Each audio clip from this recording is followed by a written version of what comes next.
Bonjour à tous et bienvenue dans cette émission qui vous est présentée par la web radio du lycée Loritz. Aujourd'hui, je suis accompagné de Dorian, Bonjour. de Mathis Bonjour. et de l'excellentissime Quentin. Salut tout le monde. Tout d'abord, nous allons vous parler de l'établissement et de ses nouveautés. Mais ce n'est pas tout, car nous allons également parler des résultats du sondage disponibles via notre Instagram. Sur ce, ne perdons pas de temps et abordons d'emblée les nouveautés disponibles au lycée. En effet, un jeu d'échecs a fait son apparition dans la cour. Il se situe juste à gauche de l'entrée du bâtiment Tiercelin. Mais tout d'abord, un point culture sur l'origine des échecs. Leur apparition remonte entre le 5e et le 7e siècle au nord de l'Inde, sous le nom de Chaturanga, qui se jouait à 4 joueurs.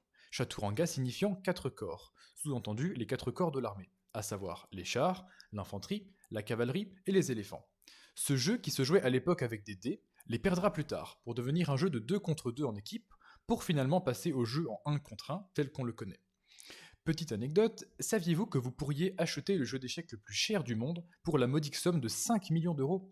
Comment justifier une somme aussi importante ? Le jeu est composé de 2,4 kg d'or et d'environ 26 000 diamants blancs et noirs. En revanche, au lycée Loritz, on a préféré rester raisonnable quant au prix de l'échiquier. Mais ce dernier reste tout à fait jouable en raison de la grande taille des pièces. Alors, n'hésitez pas à aller emprunter les pièces auprès du magasinier pour livrer vos parties les plus stratégiques entre amis.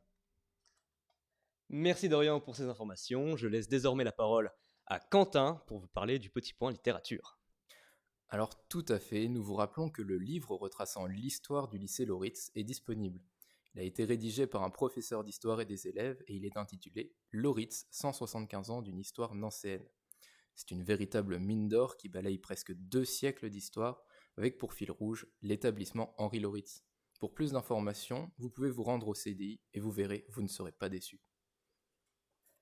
Merci Quentin, je laisse désormais la parole à Mathis qui va vous présenter un tout nouveau club disponible à Loritz. Un nouveau club également vient de faire son apparition et il était très attendu. Le journal du lycée, de son nom officiel, le Loritzien. Les articles y sont polyvalents et il y en aura pour tous les goûts. Art, sciences, actualité et bien d'autres. Le but du projet est de partager des connaissances tout en intéressant les élèves. De plus, il y aura même de temps à autre des invités. Par ailleurs, un petit livret découvert sur le journalisme sera présent dans la première édition qui sera très bientôt disponible. Alors tenez-vous aux aguets pour vous procurer le premier exemplaire. Merci Mathis. Un petit mot quant aux portes ouvertes, n'est-ce pas Quentin ? Oui, le week-end dernier avaient lieu les portes ouvertes du lycée Loritz. Merci à tous les élèves et tous les enseignants qui ont participé à cet événement annuel, car le lycée a accueilli pas moins de 2000 personnes avec au programme des activités, des conférences et plein d'informations. Cette journée fut donc une belle réussite pour le lycée, et si vous n'avez pas eu la chance d'y participer, nous avons réalisé une émission disponible en live sur mon bureau numérique, et ça vous donnera une petite idée de l'investissement des élèves durant ces portes ouvertes. Voilà pour les actualités du lycée. Je vous propose désormais d'évoquer le sondage de la semaine. Pour ceux qui n'étaient pas au courant, on vous rappelle le concept brièvement. De temps en temps, sur notre plateforme Instagram, on vous propose un petit sondage subjectif sur des sujets divers et variés afin de débattre et discuter des résultats obtenus. Sur ce, dégainez vos meilleurs arguments, ainsi que des arguments les plus pointilleux, et votre meilleure manette sans fil, car le sondage de la semaine dernière était « Est-ce que les jeux vidéo sont nocifs pour les jeunes ?» Résultat 41% oui, 59% non. Alors, est-ce que vous trouvez ça normal, cohérent ? On en discute dès maintenant. Alors, est-ce que quel est l'âge moyen des personnes qui ont répondu à ce sondage ? Alors, ça a été donné comme question à nos abonnés Instagram. Donc, on peut définir une moyenne d'âge aux alentours de 17 ans. 17 ans, c'est à peu près notre âge. D'ailleurs, autour de cette table, qui joue aux jeux vidéo ? Dorian, est-ce que tu joues aux jeux vidéo ? Je joue aux jeux vidéo personnellement, oui. Mathis, qu'est-ce que tu peux nous dire à ce sujet ? Moi aussi, ça m'arrive quelquefois de jouer à des jeux vidéo. Moi aussi, je joue pas mal dessus et j'avoue que ça m'embête un peu le temps que je passe dessus. Très bien, donc est-ce que cette notion de danger, quelque part, des jeux vidéo, est-ce que vous la comprenez ? Est-ce que les 41%, la minorité, quelque part, qui dit que non, ce n'est pas dangereux, est-ce qu'on les comprend ? Je pense qu'on peut les comprendre en raison de l'âge. Je pense que une personne plus jeune aura certainement plus de temps à passer sur un jeu vidéo et sera plus susceptible de tomber de tomber addict pardon, à des jeux vidéo.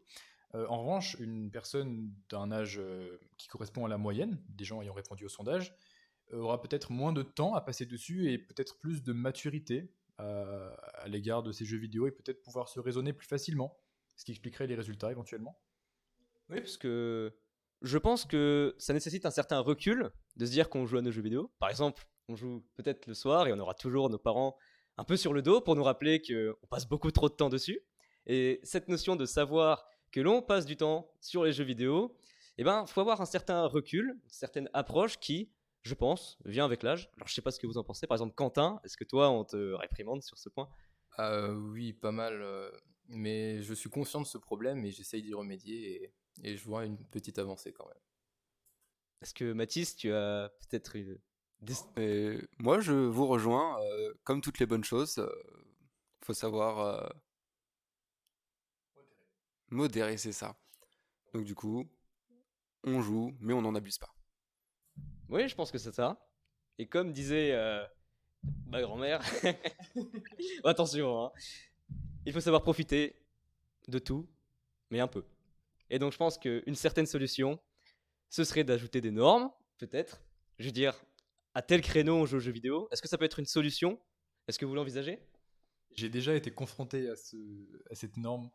Ça m'est arrivé d'avoir un planning en inscrivant l'heure à laquelle je prenais ma console et l'heure à laquelle je la posais. Et j'avais un créneau de 1 heure pour jouer dans la journée. Ça m'est arrivé. Et tu l'as respecté? Non, mais respectez-le si vous le faites, c'est important. Voilà, donc je pense qu'il faut quand même avoir un certain recul par rapport aux jeux vidéo parce qu'il y a des choses dans la vie qui, sûrement, voilà, on va parler en tant qu'être sage, etc.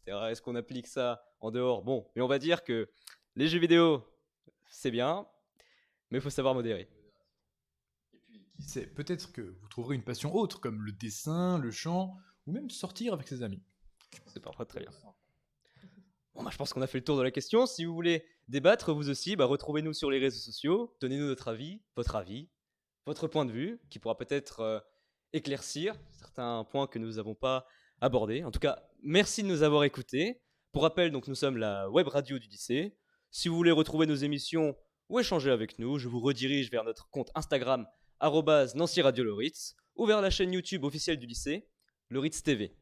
Sur ce, nous vous souhaitons une bonne journée de la part de toute la web radio et à bientôt pour une très prochaine émission.